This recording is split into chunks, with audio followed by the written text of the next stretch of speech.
সন্দীপকে নিয়ে গলায় ঝুলিয়ে থাক। সন্দীপের চরিত্র মনে হচ্ছে খুব ভালো, দেখিস আবার তোর দিকেও না নজর পড়ে। দুশ্চরিত্র ছেলেকে সাপোর্ট করছিস, তোদের লজ্জা লাগে না?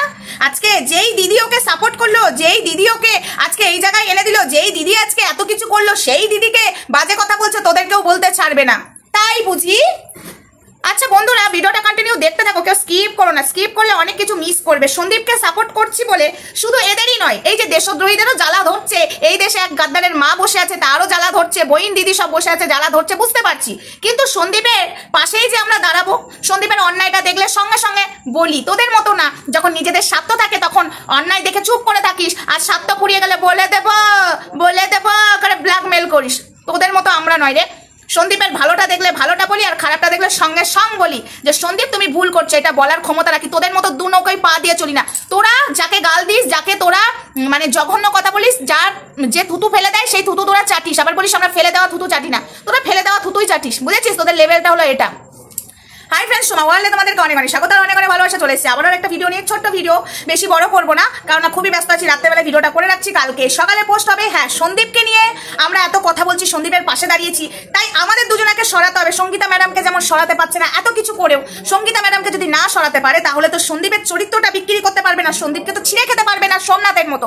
সেটা খেতেই তো এসেছে, আর যেরকম ছেলে মেয়েদের খেয়েছে এই দেশদ্রোহী। হ্যাঁ বন্ধুরা, এখন কিছু মানুষকে লেলিয়ে দিয়েছে আমাদেরকে বাজে কথা বলার জন্য, কিন্তু আমাদেরকে তোরা বাজে কথা বলা আমাদের কোনো যাই আসে না। কেন বলতো? আমরা তো আর দোগলা নয়, ব্যাগ কাঁধে নিয়ে লোকের বাড়িতে কন্টেন্টের জন্য, নিজের চ্যানেল দাঁড় করাবার জন্য যাই না। কেউ আবার গিফট দিলে সেখান থেকে আবার আধাআধি করি না।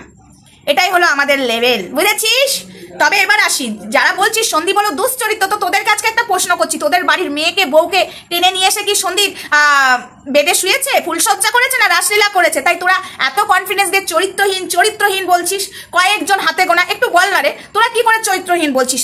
এখনো কি সন্দীপের এগেনস্টে কিছু প্রুফ দিতে পেরেছিস কি? না, পারিসনি। শুধু তোরা নোংরা কথা। এই যে যেই দিদি এত ভালোবেসেছিল ভাই বলে, তারাপীঠে নাকি সন্দীপ মানে বিয়ে করেছে, সেই প্রমাণ সে নিজে ছিল, তার কাছে একটা প্রমাণ নেই, সে দিতে পারছে না, একটা ফটো দিতে পারছে না। কিন্তু আমার কাছে একটা খবর আছে, সেই তারাপীঠে গিয়ে এই যে দেশদ্রোহী, আরে কাজল পরে রাখবো তোমায় চোখের কোণে, গাইবে তুমি শুনবে না, গাইবো আমি শুনবে তুমি, আর যেন না কেউ না শোনে, কাজল পরে রাখবো তোমায় চোখের কোণে। সন্দীপ চাইলে না একদম এই হিস্ট্রিটা খুলে দিতে পারে। তারাপীঠে 3টে রুম নেওয়া হয়েছিল, ঠিক আছে?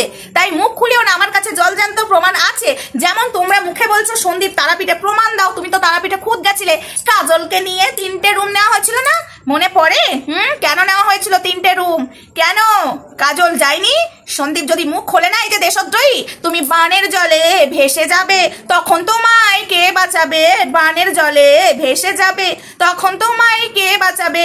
একটা খড়ের টুকরো তুমি জলের মধ্যে নাইবা পাবে, একটা খড়ের টুকরো তুমি জলের মধ্যে নাইবা পাবে, সেই খড়ের টুকরো তুমি ধরে আগড়িয়ে বাঁচবে তুমি, সেই জায়গাও পাবে না দেশদ্রোহী তুমি, পাবে না। তাই মুখটা সন্দীপের খুলিও না। মুখটা যদি খুলে যায় না, তাহলে সব তারাপীঠের রাজ বেরিয়ে যাবে। সন্দীপ বিয়ে করেনি, একজন গেছিল ইন্টু কুলুকুলু করতে, বুঝেছো?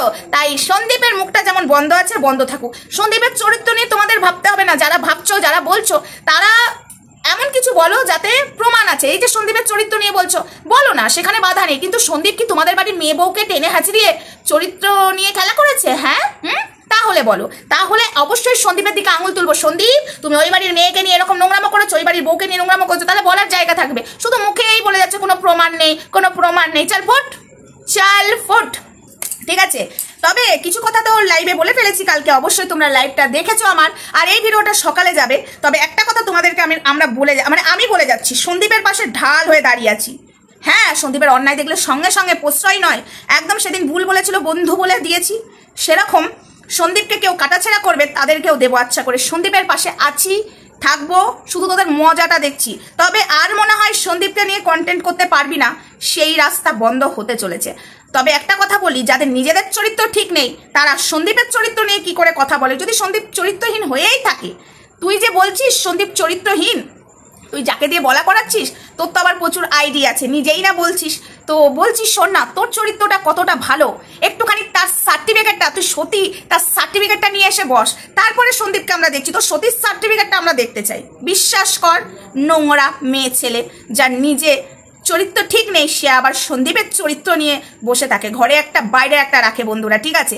আজকে তোমরা জানো না এই মহিলাটা সন্দীপের নাম করে নিজেও অনেক হাতিয়েছে, যেটা কিনা আমি লাইভে বলে ফেলেছি, আমি আর ভিডিওর মধ্যে নতুন করে বলতে চাই না। আজকে জায়গাটা বন্ধ হয়ে গেছে বলেই তো সন্দীপ খারাপ, সন্দীপকে কুড়ে কুড়ে খেতে পাচ্ছে না, সন্দীপের ছেলের মুখ বেচতে পারছে না, সন্দীপের মুখ বেচতে পারছে না, সন্দীপের বাড়ি ব্যাগ কাঁধে যেতে পারছে না। কেন যেতে পারছে না?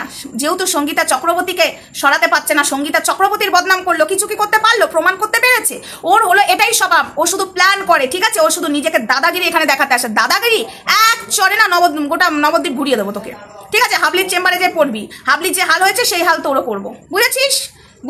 অনেক করেছিস, অনেক প্ল্যান করেছিস, অনেকের জীবন নিয়ে ছেলে খেলা করেছিস, অনেককে মৃত্যুর মুখে ঠেলে দিয়েছিস, তুই এবার আর পার পাবি না, বুঝেছিস? দেশদ্রোহী অসভ্য মহিলা, কোনো ক্লাস নেই, শিক্ষা দীক্ষা কিচ্ছু নেই, অল্প বয়সে ছেলে মেয়েগুলোকে শিক্ষা দিতে পারেনি, নিজে নোংরা, যে পরিবারে বিয়ে করেছে সেই নোংরা পরিবার, সে আবার অন্যকে জ্ঞান দেয়, ভদ্রভাবে নিজে চলতে পারে না। গামলাকে যে কাটাছেড়া করেছিস, কেন করেছিস? তোর অধিকার আছে গামলাকে কাটাছেড়া করার, আছে কি? হ্যাঁ, গামলা অন্যায় করেছে, অবশ্যই আমরা বলবো, তুই কেন বলিস গামলা নোংরা? তুই কি সন্দীপকে না বলবি নোংরা, না গামলাকে বলবি নোংরা? তোর বলার রাইট নেই। আর শোন, চামচাগুলো একদম পারবি না, যতই আমাদেরকে বাজে কথা বলিস পারবি না, পাথর হয়ে গেছে। এটা আর আগের সময় নেই, বুঝেছিস? আগের সময়কে ছিঁড়ে খেয়েছিল এই দেশদ্রোহী, সেই সময় হাঁটা, এখন এই সময় লড়াই করতে জানে, লড়াকো সময় হয়ে গেছে, বুঝেছিস? আমি নিজেকে নিজে বলছি, আমার পেছনে 1000 জনকে লাগিয়ে দে, আমার পেছনে যা করার করে দে, আগের সময় হাঁটা গায়, বুঝেছিস? চলো বন্ধুরা, ভিডিও বড় করছি না, কেননা অনেক রাত হয়ে গেছে। যাই হোক, ভিডিওটা এইটুকুই থাক সকালের মতো, তবে লাইভে যেমন দিচ্ছি তেমন দেবো মাঝে মাঝে ওকে, ঠিক আছে? ও একদমই ছাড় আমার হাত থেকে পাবে না। ও অনেকের মাথা খেয়েছে, অনেকের জীবন নষ্ট করেছে, অনেকের সাথে অনেক খেলা খেলেছে।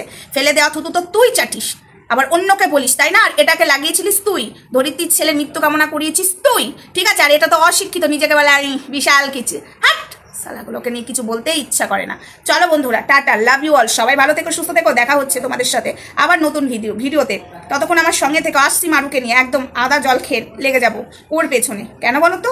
ও যেভাবে আমাদের সনাতন ধর্মের সিঁদুর আর শাটাকে অসম্মান করেছে, যার যার ধর্ম তার কাছে প্রিয়, কোনো ধর্মকেই ছোট করার রাইট আমাদের কারণ নেই, কিন্তু মারু সেটা করেছে। এবং মারুর স্বামী যে বরাহানন্দন, সে নিজে কি বলেছে, তুই সনাতন ধর্মের কলঙ্ক, জানিস বরাহানন্দন? তোকে বলছি তো, তোকে আমি এই ভিডিওতে কিছুই বলবো না, যা বলার ওই ভিডিওতে বলবো। চলো টাটা।